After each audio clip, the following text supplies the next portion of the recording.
জন্মদিনে যা চাইলেন নাদিয়া। লাস্যময়ী চেহারা, মিষ্টি হাসি আর নিপুণ অভিনয় দিয়ে দর্শকদের মন জয় করেন অভিনেত্রী নাদিয়া আহমেদ।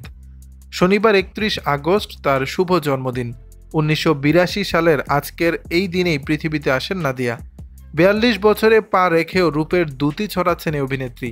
জন্মদিনে সাধারণত নাদিয়া পরিবারের সঙ্গেই সময় কাটাতে স্বাচ্ছন্দ্য বোধ করেন।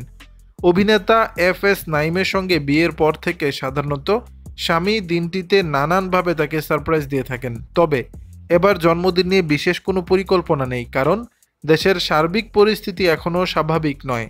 বন্যা দুর্গত এলাকার মানুষদের নিয়ে এখনও সবাই উদ্বিগ্ন।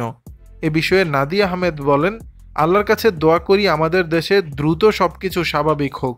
দেশের মধ্যে যারা বন্যায় ক্ষতিগ্রস্ত হয়েছেন তাদের জীবনে দ্রুত স্বাভাবিকতা ফিরে আসুক।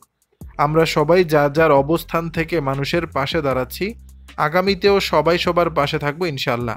দাম্পত্য জীবনে দারুণ সুখী নাদিয়া। স্বামীর প্রশংসা করে অভিনেত্রী বলেন, এটা সত্যিই যে নাইমের মতো ভালো মনের মানুষ আমার জীবনকে সত্যি পূর্ণতা এনে দিয়েছে। আমার সবকিছু নাইম এত কেয়ার করে তা আসলে ভাষায় প্রকাশের নয়। সবাই আমাদের জন্য দোয়া করবেন। আল্লাহ যেন আমাদের ভালো রাখেন, সুখী করে তোলেন। আর জন্মদিনে কিছুই চাওয়ার নেই, শুধু সবার দোয়া চাই। দেশের মানুষ নিরাপদ এবং শান্তিতে থাকুক, এটাই আমার চাওয়া। দর্শক, নাদিয়াকে নিয়ে আপনাদের মতামত জানাবেন নিচের কমেন্ট বক্সে।